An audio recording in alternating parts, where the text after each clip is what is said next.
শপথ নিল চলচ্চিত্র শিল্পী সমিতির নবনির্বাচিত কমিটি। শিল্পীদের কল্যাণে আগামী 2 বছর কাজ করার প্রতিশ্রুতি নতুন সভাপতির। ঘোষণা করা হলো সরকারি চলচ্চিত্র অনুদান কমিটির তালিকা। নতুন গান আর কনসার্ট নিয়ে ব্যস্ত শিল্পী তানজিব সরোয়ার। আর্টসেলকে শুভকামনা জানালেন ওয়ারফেজ দলনেতা টিপু। দর্শক সবাইকে আমন্ত্রণ। শুরু করছি Walker footwear presents showbiz and style 24 এর আয়োজন। দেশ বিদেশের বিনোদনের নানা খবর সাথে নিয়ে আছি আমি শাহরিন জেবিন। শপথ গ্রহণের মাধ্যমে আনুষ্ঠানিক যাত্রা শুরু করলো বাংলাদেশ চলচ্চিত্র শিল্পী সমিতির 2026-2028 মেয়াদের নবনির্বাচিত কার্যনির্বাহী পরিষদ। বুধবার সন্ধ্যার এই আয়োজনে নতুন সভাপতিকে শপথ পাঠ করান সদ্য বিদায়ী সভাপতি মিশা সওদাগর। এ সময়ে নির্বাচিতদের শুভকামনা জানান উপস্থিত চলচ্চিত্র সংশ্লিষ্টরা। আমি বাংলাদেশ চলচ্চিত্র শিল্পী সমিতির শিল্পীরা এখন থেকে আর ভিন্ন প্যানেলে নয়, বরং একসাথে বাকি শিল্পীদের নিয়ে কাজ করবে। আর এই লক্ষ্যেই নবনির্বাচিত সভাপতিকে শপথ পাঠ করান সদ্য বিদায়ী সভাপতি মিশা সওদাগর। একটাই প্যানেল, বাংলাদেশ চলচ্চিত্র শিল্পী সমিতি। আমাদের মসজিদে যাই, বিভিন্ন পথ থেকে আসি, ইচ্ছা থাকে প্রভুকে প্রার্থনা করা, প্রভুকে খুশি করা। আমাদের সবার ইচ্ছা শিল্পী সমিতির উপকার হোক, বাংলাদেশ চলচ্চিত্রের উপকার হোক।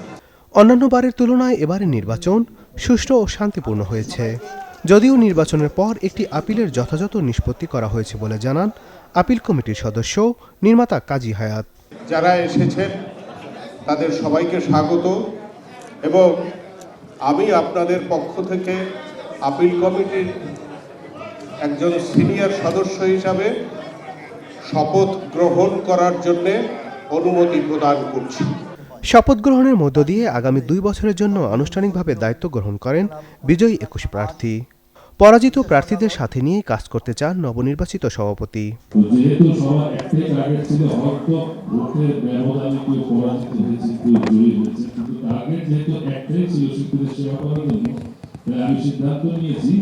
যে বিভিন্ন যে উপকমিটিগুলো হবে, যেমন সাংগঠনিক প্রশাসনিক উপকমিটি, কালচারাল এন্ড আদার সেক্টরস উপকমিটি, তারপর আপনার যেটা আমাদের ফিনান্স উপকমিটি, সেগুলোতে আমরা যারা নির্বাচনে অংশগ্রহণ করছে তাদের মধ্যে থেকে যারা আগ্রহী সবাইকে আহ্বান জানাবো আপনার সঙ্গে যুক্ত হয়ে আমরা শিল্পী। অনুষ্ঠানে নতুন নেতৃত্বকে শুভেচ্ছা জানিয়ে উপস্থিত অতিথিরা চলচ্চিত্র শিল্পের উন্নয়ন, শিল্পীদের অধিকার রক্ষা এবং সমিতির কার্যক্রমকে আরও গতিশীল করার প্রত্যাশা ব্যক্ত করেন। আপনারা কার্যকরী কমিটি, আপনারা যারা আপনাদের শিল্পী এই সমিতিতে যাদেরকে অন্তর্ভুক্ত করবেন, দয়া করে আপনাদের যে নীতিমালা আছে সেই নীতিমালাটা অনুসরণ করবেন, এটা আমার দাবি আপনাদের কাছে। এই সমিতি আপনাদের সমিতি, পরিচালক সমিতি বলেন, শিল্পী সমিতি বলেন, প্রযোজক সমিতি বলেন, ক্যামেরা সমিতি, মেকআপ সমিতি, প্রোডাকশন সমিতি, আমরা অসংখ্য সমিতি একসাথে বাস করি। আমরা একটা পরিবার, এই পরিবারের শৃঙ্খলা যাতে থাকে, এই পরিবারের প্রত্যেকটা মানুষ যাতে কাঁধে কাঁধ মিলে এই বঙ্গুর চলচ্চিত্রকে তুলে ধরবার জন্য কাজ করে। শুধুই কি প্রতিশ্রুতি, নাকি শিল্পীদের কল্যাণে কাজ করবে নবনির্বাচিত কমিটি, এটাই এখন দেখার পালা। নাদিম হাসান, চ্যানেল 24, ঢাকা। পূর্ণদৈর্ঘ্য চলচ্চিত্রের সরকারি অনুদান কার্যক্রমে স্বচ্ছতা ও জবাবদিহিতা নিশ্চিত করতে অনুদান কমিটি গঠন করেছে তথ্য ও সম্প্রচার মন্ত্রণালয়, যেখানে সদস্য করা হয়েছে প্রদর্শক সমিতির সভাপতি আওলাদ হোসেন উজ্জ্বল, চিত্রনায়িকা রুমানা ইসলাম মুক্তি সহ মোট 11 জনকে। বুধবার তথ্য ও সম্প্রচার মন্ত্রণালয়ের চলচ্চিত্র 2 শাখা থেকে জারি করা এক প্রজ্ঞাপনে এই তথ্য জানানো হয়। পূর্ণদৈর্ঘ্য চলচ্চিত্র নির্মাণে সরকারি অনুদান প্রদান নীতিমালা সংশোধিত 2025 অনুযায়ী চলচ্চিত্র বাছাই ও অনুদান প্রদানের চূড়ান্ত সিদ্ধান্ত গ্রহণের জন্য এই কমিটি গঠন করা হয়েছে। তথ্য ও সম্প্রচার মন্ত্রীকে সভাপতি এবং মন্ত্রণালয়ের যুগ্ম সচিবকে সদস্য সচিব করে 11 সদস্যের নতুন কমিটি গঠন করা হয়েছে। প্রজ্ঞাপনে আরও বলা হয়, চলচ্চিত্র বাছাই ও মূল্যায়ন কমিটির সুপারিশের ভিত্তিতে অনুদানপ্রাপ্ত চলচ্চিত্রের চূড়ান্ত অনুমোদন হবে। এছাড়াও অনুদানপ্রাপ্ত চলচ্চিত্রের দ্বিতীয় ও তৃতীয় কিস্তির অর্থ ছাড়ের আগে কাজের অগ্রগতি পর্যালোচনা করবে কমিটি। দেশের জনপ্রিয় ব্যান্ড দল আর্টসেলকে শুভকামনা জানিয়েছেন 21 পদকপ্রাপ্ত ব্যান্ড দল ওয়ারফেজের দলনেতা টিপু। কারণ সদ্যই যে আর্টসেল ব্যান্ডের ভোকালে এসেছে পরিবর্তন, লিংকন ডিকস্তার পরিবর্তে দলে যোগ দিয়েছেন বখতিয়ার হোসেন। আমার বিশ্বাস লিংকন তো আপাতত ব্রেকে আছে, ও বলেছে, এবং Bakhtiar really very good vocalist এবং কম্পোজার, মিউজিশিয়ান, ফ্লুট বাজায়, সব কিছু মিলিয়ে লিরিক করে, লিখে। তা ওর ব্যাপারে একটা কনফিডেন্স কাজ করছে আমার। Wish Artcell all the best, show must go on, এবং আশা করি তারা বখতিয়ারকে নিয়ে অনেক অনেক ভালো কাজ করবে, এগিয়ে যাবে সামনের দিকে, এবং হয়তো প্রথমে আস্তে আস্তে একটু সময় লাগবে, জেল হতে সময় লাগবে, বাট ওই বিশ্বাসটা আছে, এবং আর্টসেল অল দ্য বেস্ট। দর্শক, এবারে 1 মিনিটে জেনে নেব দেশ বিদেশের বিনোদনের কিছু খবর। প্রথমবারের মতো পূর্ণ দৈর্ঘ্য সিনেমার পরিচালনা করতে চলেছেন অভিনেত্রী কাজী নওশাবা আহমেদ। জানা গেছে, শুধু ক্যামেরার পেছনে নয়, নতুন এই চলচ্চিত্রে পর্দার সামনেও দেখা যাবে তাকে। বলিউডের জনপ্রিয় ফ্র্যাঞ্চাইজি ধামালের 4র্থ কিস্তি মুক্তির একদিন আগেই এলো নতুন সুসংবাদ। জানা গেছে, নতুন এই সিকুয়েলটি শেষ হবে 5ম কিস্তির আভাস দিয়ে। বিষাক্ত পোকার কামড়ে শুটিং সেটেই গুরুতর অসুস্থ হয়ে পড়েন বলিউড অভিনেতা রাজেশ শর্মা। এ ঘটনায় উচ্চ পর্যায়ের তদন্ত দাবি করেছে অল ইন্ডিয়ান সিনে ওয়ার্কার্স অ্যাসোসিয়েশন। 100 বছর বয়সে মনোনয়ন পেয়ে অ্যামি অ্যাওয়ার্ডসের ইতিহাসে রেকর্ড করলেন কিংবদন্তি প্রকৃতিবিদ স্যার ডেভিড অ্যাটেনবরো। নেটফ্লিক্সের তথ্যচিত্র আ গরিলা স্টোরির জন্য মনোনয়ন পেয়েছেন তিনি। বিশ্ব মঞ্চে বাড়ছে বাংলাদেশি চলচ্চিত্রের অর্জন। এবারে মার্কিন মুলুকে পুরস্কার পেল দেশীয় সিনেমা মানুষের বাগান। আর অন্যদিকে অস্ট্রেলিয়ার এক চলচ্চিত্র উৎসবে জায়গা দখল করেছে বাংলাদেশের 3 সিনেমা। যুক্তরাষ্ট্রের নিউ ইয়র্কে 46তম উত্তর আমেরিকা বঙ্গ সম্মেলনে সেরা ক্রিটিক্স পুরস্কার জিতেছে নুরুল আলম আতিক পরিচালিত মানুষের বাগান। এর আগে 15তম দিল্লি আন্তর্জাতিক চলচ্চিত্র উৎসবেও সেরা চলচ্চিত্রের পুরস্কার জিতেছে 5 ভিন্ন ধর্মী জীবনের গল্প নিয়ে তৈরি এই ছবিটি। এদিকে আসছে 13 থেকে 23 আগস্ট অস্ট্রেলিয়ার মেলবোর্নে অনুষ্ঠিত হতে যাচ্ছে ইন্ডিয়ান ফিল্ম ফেস্টিভ্যাল অব মেলবোর্নের 17তম আসর, যেখানে best film from the subcontinent বিভাগে লড়বে বাংলাদেশের 3 সিনেমা রোয়েদ, দেলুপি এবং বালুর নগরীতে। এই উৎসবে প্রথমবারের মতো একসাথে মনোনয়ন পেয়েছে দেশের 3টি সিনেমা। 450 কোটি রুপি বাজেটে তৈরি হচ্ছে শাহরুখ খানের নতুন সিনেমা কিং। সম্প্রতি এমনটাই দাবি করেছে ভারতের একটি প্রতিবেদনে।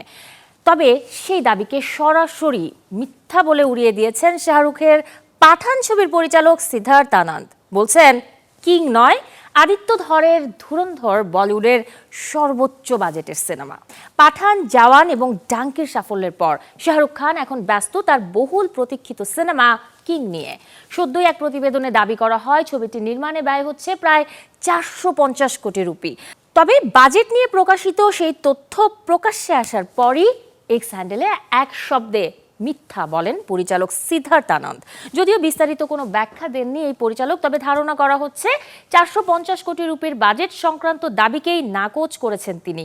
শুরুতে ছবিটি পরিচালনার দায়িত্বে নির্মাতা সুজয় ঘোষ থাকলেও পরবর্তীতে সেই দায়িত্ব নেন সিদ্ধার্থ আনন্দ, যিনি এর আগে শাহরুখ খানকে নিয়ে ব্লকবাস্টার পাঠান নির্মাণ করেছিলেন। বলিউডের প্রেক্ষাগৃহে এই সপ্তাহে একাই দাপট দেখাবেন অজয় দেবগন। মুক্তি পাচ্ছে তার নতুন ফ্র্যাঞ্চাইজি ধামালের 4র্থ কিস্তি। এই ছবিটির সাথে আছে তামিল মুভি ডেভিড রয়েডি। অন্যদিকে ওটিটিতে স্ট্রিমিং হবে সানি দেওলের নতুন ছবি ইক্কা।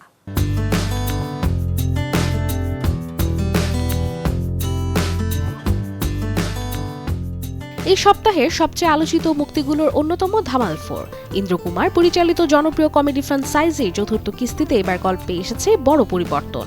আগের ছবির জঙ্গল অভিযান ছেড়ে কাহিনী এবার প্রবেশ করেছে হোয়াইট কলার অপরাধ ও রাজনৈতিক দুর্নীতির জগতে।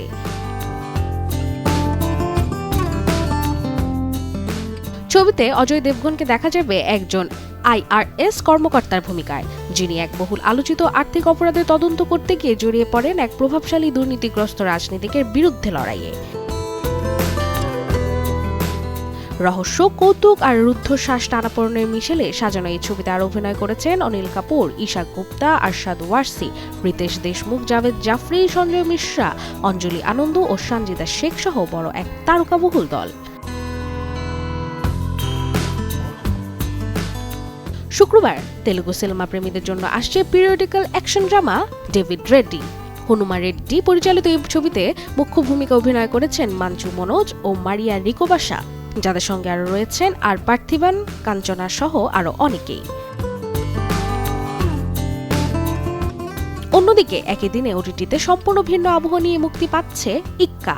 সিদ্ধার্থ পি মালহোত্রা পরিচালিত এই কোর্টরুম থ্রিলারে মুখোমুখি হয়েছেন সানি দেওল ও অক্ষয় খান্না। গল্পের কেন্দ্রে একজন সৎ ও নীতিবান আইনজীবী, যিনি বাধ্য হন অতীতের এক প্রতিদ্বন্দ্বী এবং হত্যা মামলার অভিযুক্ত ব্যক্তির পক্ষে দাঁড়াতে। আদালতে সেই লড়াই ধীরে ধীরে রূপ নেয় ব্যক্তিগত সংকটে, যেখানে ন্যায় বিচার, পরিবার এবং নিজের আদর্শ সবকিছুর মধ্যে কঠিন এক সিদ্ধান্ত নিতে হয় তাকে। ছবিতে এই দুই তারকার পাশাপাশি আরও রয়েছেন দিয়া মির্জা, তিলোত্তমা সোম, আকাঙ্ক্ষা রঞ্জন কাপুর, শিশির শর্মা ও সঞ্জিদা শেখ। আদালতের উত্তেজনার পাশাপাশি ছবিটি তুলে ধরবে ন্যায়, দুর্নীতি ও নৈতিকতার সূক্ষ্ম সংঘাত, যেখানে সত্য আর মিথ্যার সীমারেখা বারবার ঝাপসা হয়ে যাবে। Desk report, channel 24। এই সপ্তাহে হলিউডে মুক্তির অপেক্ষায় আছে 6 সিনেমা, যে ছবিগুলোর গল্পে একদিকে আছে অ্যাকশন, ক্রাইম, কমেডি আর অন্যদিকে থাকছে অ্যাডভেঞ্চারের সাথে হরর থ্রিলারের আমেজ। হলিউডের নতুন কমেডি অ্যাডভেঞ্চার ড্রামা মোয়ানা কাল প্রেক্ষাগৃহে দেখতে পাবে দর্শক। 2016 সালে অস্কার মনোনীত অ্যানিমেটেড কাল্ট ক্লাসিক ছবিটির ভিত্তিতে নির্মিত এই লাইভ অ্যাকশন ভার্সনটি পরিচালনা করেছেন নির্মাতা থমাস কেল। একই দিনে মুক্তির তালিকায় আছে আরও 2 কমেডি ড্রামা, যার একটি অলিভিয়া ওয়াইল্ড পরিচালিত রোমান্টিক কমেডি দ্য ইনভাইট আর অন্যটি ডেভিড ওয়াইনের Gail Daughtry and the celebrity sex pass. এছাড়াও শুক্রবার 3 কমেডির বিপরীতে পর্দায় আসছে একটি horror thriller movie Evil Dead Burn. জনপ্রিয় হরর ফ্র্যাঞ্চাইজি ইভিল ডেডের এই 6ষ্ঠ কিস্তিটি পরিচালনা করেছেন ফরাসি নির্মাতা সেবাস্টিয়ান ভ্যানিসেক। পাশাপাশি এদিন মুক্তির অপেক্ষায় আছে জর্জিয়া বার্নস্টেইন পরিচালিত থ্রিলার মুভি নাইট নার্স এবং যুদ্ধভিত্তিক অ্যাকশন ড্রামা ক্রসিং। এটি যৌথভাবে পরিচালনা করেছেন নির্মাতা ওয়াই কেং লাও আর জু চ্যানজিংও। প্রকাশ পেল বিশ্ব টেলিভিশনের সবচেয়ে মর্যাদাপূর্ণ পুরস্কার 78তম প্রাইম টাইম অ্যামি অ্যাওয়ার্ডসের মনোনয়ন তালিকা। এবারের আসরে সবচেয়ে বড় চমক দেখিয়েছে HBO ম্যাক্সের মেডিকেল ড্রামা দ্য পিট, যেটি একাই পেয়েছে 25টি মনোনয়ন। জানা গেছে আসছে 14 সেপ্টেম্বর যুক্তরাষ্ট্রের লস অ্যাঞ্জেলসের পিকক থিয়েটারে আয়োজিত হবে এই পুরস্কার বিতরণী অনুষ্ঠান। দ্য পিট এর পরেই 24টি মনোনয়ন পেয়ে দ্বিতীয় স্থানে রয়েছে কমেডি সিরিজ হ্যাক্স। নতুন সিরিজগুলোর মধ্যে আছে অ্যাপল টিভির উইডোজ বে, মনোনয়ন পেয়েছে 19টি, এবং প্লুরিবাস পেয়েছে 18টি মনোনয়ন। সীমিত সিরিজ বিভাগে সবচেয়ে এগিয়ে রয়েছে নেটফ্লিক্সের বিফের দ্বিতীয় কিস্তি, যার ঝুলিতে গেছে 16টি মনোনয়ন। অন্যদিকে সেরা ড্রামা সিরিজ বিভাগে প্রতিদ্বন্দ্বিতা করবে the Diplomat, the Gilded Age ও ইয়োর ফ্রেন্ডস অ্যান্ড নেইবার্স। এদিকে সেরা অভিনেতার দৌড়ে আছেন Sterling K Brown, Gary Oldman, Mark Ruffalo, Rufus Sewell ও নোয়া ওয়াইলি। সেরা অভিনেত্রী বিভাগে মনোনয়ন পেয়েছেন ক্যারি কুন, কেরি রাসেল, রিয়া সিহর্ন এবং জেন্ডায়া। এবারের অ্যামি পুরস্কার বিতরণী অনুষ্ঠান সঞ্চালনা করবেন অভিনেত্রী ও প্রযোজক মারিস্কা হারগিটে। 15 বছরের মধ্যে তিনিই প্রথম নারী যিনি অ্যামির অনুষ্ঠানের উপস্থাপনার দায়িত্ব পেয়েছেন। এতক্ষণ ছিলাম বিনোদনের নানা খবরে। এবারে জীবনযাপনের গল্প দেখব, লাইফস্টাইলের কিছু আপডেট। সময়টা বর্ষাকাল, হুটহাট বৃষ্টির পানিতে ভিজতে হয় সবাইকেই। বিশেষ করে পথে ঘাটে কাদা পানিতে পায়ে দেখা দেয় নানা সমস্যা। এজন্য যেভাবে নিতে হবে পায়ের সঠিক যত্ন, দর্শক জানাবো তা একজন চিকিৎসকের পরামর্শে। বর্ষাকালে পানি কাদা প্যাঁচপ্যাঁচে রাস্তায় চলতে গিয়ে বেহাল দশায় পড়ে পা। সেজন্য নোংরা পানি ও কাদা পায়ে লেগে দেখা দিতে পারে নানা ধরনের সংক্রমণ। আর সংক্রমণ থেকে বাঁচতে প্রয়োজন পায়ের বিশেষ যত্ন। বর্ষায় রাস্তায় অনেক নোংরা পানি ও কাদামাটি থাকে, তাই জীবাণুমুক্ত রাখতে হালকা কুসুম গরম পানিতে অ্যান্টিসেপটিক দিয়ে 10 মিনিট ভিজিয়ে রাখুন পা। চেষ্টা করুন বর্ষার দিনে খালি পায়ে না হাঁটার। পায়ের যত্নে সবচেয়ে ভালো নিয়ম হচ্ছে পা শুকনো রাখা। কোনো কারণে বৃষ্টির পানিতে পা ভিজে গেলে যত দ্রুত সম্ভব ভালোভাবে জীবাণুমুক্ত করার পরামর্শ বিশেষজ্ঞদের। জমে থেকে যখন ওই জায়গাগুলোতে ময়লা পানি, নর্দমার পানি মিলে যায়, তখন দেখা যায় পা ভিজে, দীর্ঘক্ষণ দেখা যায় পা ভিজে, সেখানেও ফাঙ্গাল ইনফেকশন হওয়ার চান্স থাকে। বিশেষ করে যাদের ইমিউনিটি কম বা রোগ প্রতিরোধ ক্ষমতা কম, যেমন ডায়াবেটিস, তাদের দেখা যায় আঙ্গুলের ফাঁকে এবং নখে এই ইনফেকশন হওয়ার চান্স অনেক বেশি। পায়ের নখ ছোট ও পরিষ্কার রাখার পাশাপাশি এই সময় পায়ের যত্নে যোগ করতে পারেন অ্যান্টিফাঙ্গাল পাউডার। বর্ষাবান্ধব জুতা পরেও থাকতে পারবেন অনেকটা নিরাপদে।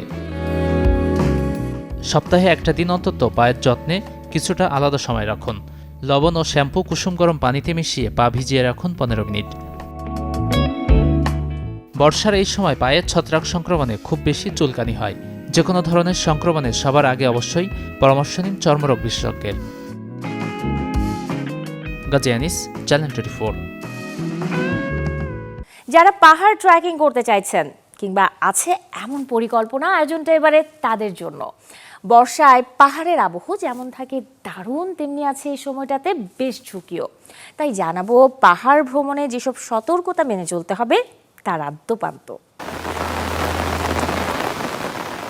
বর্ষাকালে পাহাড় ভ্রমণের সতর্কতার গুরুত্ব অনেক বেশি, কারণ বৃষ্টিতে পথ পিচ্ছিল হয়ে যায়, ফলে পিছলে পড়ার ঝুঁকি বাড়ে।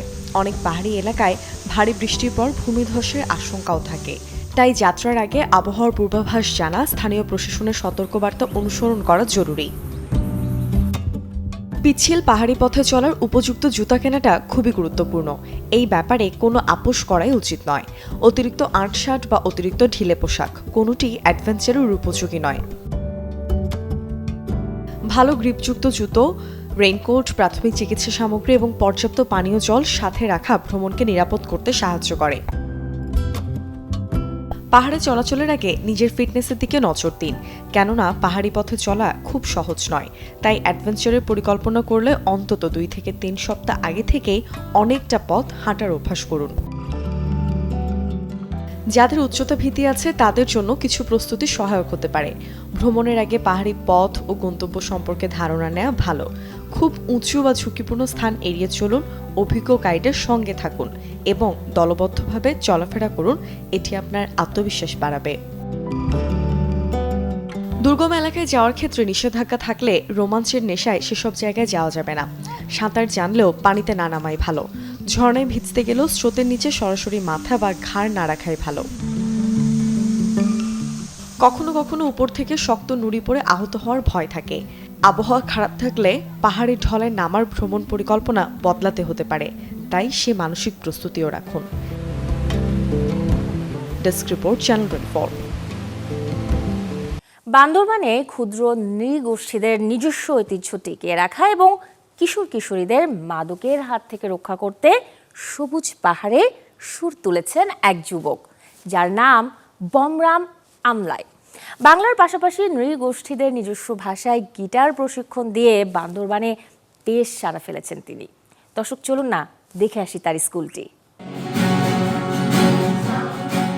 বান্দরবান জেলা সদরের উজানিপাড়া মারমা শিল্পী গোষ্ঠীর রিহার্সেলের একটি কক্ষে প্রতি শুক্র ও শনিবার আর যে কোনো ছুটির দিনে বসে খুদে গিটারিস্টদের পাঠশালা। বমরাম আমলাই নামে এক তরুণ, তার বেসিক গিটার লার্নিং স্কুলে জেলা সদরের বিভিন্ন প্রান্তের 50-এরও বেশি শিক্ষার্থী আসে প্রশিক্ষণ নিতে। বাংলার পাশাপাশি মারমা, চাকমা, ত্রিপুরা ও ইংরেজি ভাষায় শেখানো হয় গিটারের সুর। আমার ভাইয়া যখন গিটার ক্লাসে আসতো তখন তাকে দেখে ইচ্ছা হতো যে অনেক সময় প্রায় আমিও যাতে ভাইয়ার সাথে যেতে পারি। হ্যাঁ, ভাইয়ার সাথে এখানে আমার আশাটা সফল হয়েছে। গিটার শেখার আমার অনেক শখ ছিল, তো গিটার শিখতে পেরে আমার অনেক ভালো লাগতেছে আর কি। আর গিটার শিখে আমি অনেক গান বাজনা করতে পারতেছি। গিটার শেখার কারণে আমি বিভিন্ন স্টেজে প্রোগ্রাম করতে পারতেছি, আমার স্কিল ডেভেলপ হচ্ছে। বাংলা, ইংলিশ, আরও ভাষা, এগুলো অনেক ভাষার গানই উনি শিখায়। আমার হাত ফ্রি করাইছে স্যারে, তারপর ভালো করে আবার গানে গেছি। স্যার এখান থেকে অনেক গান শিখছি। সপ্তাহের অবসরটুকু সুন্দরভাবে কাজে লাগানোর পাশাপাশি দক্ষ গিটারিস্ট হিসেবে গড়ে তুলতেই বমরামের এমন উদ্যোগ। আমার স্কুল থেকে যদি আস্তে আস্তে পারে ওরা একটা বান্দরবানের জন্য একটা রিপ্রেজেন্ট করতে পারবে। আর হচ্ছে ওরা যদি মনে করে যে ব্যান্ড করব বা কোনো একটা সোলো করার প্রোগ্রাম যদি থাকে ওরা করতে পারলো। পার্বত্য জেলায় এমন চমৎকার উদ্যোগের পাশে থাকবে বলে জানায় স্থানীয় ক্ষুদ্র নৃগোষ্ঠী সাংস্কৃতিক ইনস্টিটিউট। শিল্পচর্চার সাথে যেই সব মানুষগুলো জড়িত থাকে, যারা শিল্প চর্চা করে, তারা নিশ্চয়ই মানবিক গুণের অধিকারী হবে, সেটা জানি। তো অবশ্যই এটা একটা ভালো এবং প্রশংসনীয় উদ্যোগ। 2018 সালে মাত্র 5 জন শিশু শিক্ষার্থী নিয়ে বমরাম আমলাই শুরু করেন তার স্কুল। আর এখন অনেকেই এখান থেকে প্রশিক্ষণ নিয়ে যুক্ত হয়েছে বিভিন্ন ব্যান্ড দলের সাথে। Desk report, channel 24। 61 বছরে জীবনের তৃতীয় অধ্যায় শুরু করেছেন আমির খান। ভালোবেসে ক্রিস প্র্যাটকে কি উপহার দিলেন তিনি? প্রেম বিয়ের মতো সেই খবরটিও প্রকাশ্যে এনেছেন অভিনেতা। 3 মাস খুঁজে নাকি বিরল এক উপহার দিয়েছেন তৃতীয় স্ত্রীকে, যা নজর কেড়েছে বলিপাড়ায়, সাথে আলোচনায় আছে নেট দুনিয়ায়। বিলাসবহুল আয়োজন নয়, বরং ভালোবাসা আর পারিবারিক উষ্ণতাকেই বিয়ের আসরে বেছে নিয়েছেন বলিউডের মিস্টার পারফেকশনিস্ট আমির খান। ঘরোয়া আয়োজনে ক্রিস প্র্যাটকে বিয়ে করলেও অনুষ্ঠানের সবচেয়ে বড় আকর্ষণে পরিণত হয়েছে কনের হাতে থাকা এক ব্যতিক্রমী আংটি, যা এখন বলিউড জুড়ে আলোচনার কেন্দ্রবিন্দুতে। আংটির সবচেয়ে বড় আকর্ষণ একটি বিরল ক্যাবোশিয়ান কাট প্রাকৃতিক রুবি, যা বিশেষভাবে মাদাগাস্কার থেকে সংগ্রহ করা হয়েছে। উপযুক্ত রং, স্বচ্ছতা ও মানের এই রুবি খুঁজে পেতে সময় লেগেছে 3 মাসেরও বেশি। রুবিটির নিচে সোনার মুকুট আকৃতির বিশেষ কাঠামো তৈরি করা হয়েছে, যা পুরো নকশায় এনে দিয়েছে রাজকীয় সৌন্দর্য। রুবির চারপাশে বসানো হয়েছে 40টি প্রাকৃতিক হীরা এবং আরও কয়েকটি মূল্যবান রত্ন। তবে শুধু রত্নই নয়, আংটির নির্মাণ প্রক্রিয়াও বিস্ময় জাগানোর মতো। এটি তৈরি করতে কাজ করেছেন 131 জন দক্ষ কারুশিল্পী, আর প্রতিটি সূক্ষ্ম নকশা হাতে সম্পন্ন করতে লেগেছে 256 ঘন্টা। দর্শক, এই ছিল আজকের Walker footwear presents showbiz and style 24 এর আয়োজনে। বিনোদন ও লাইফস্টাইলের সব খবর জানতে ভিজিট করুন আমাদের ফেসবুক পেজ এবং ইউটিউব চ্যানেলে। আসছে রবিবার ঠিক একই সময়ে আবারও দেখা হবে। সেই পর্যন্ত সবাই ভালো থাকুন, আর দর্শক অবশ্যই চ্যানেল 24 এর সাথেই থাকুন।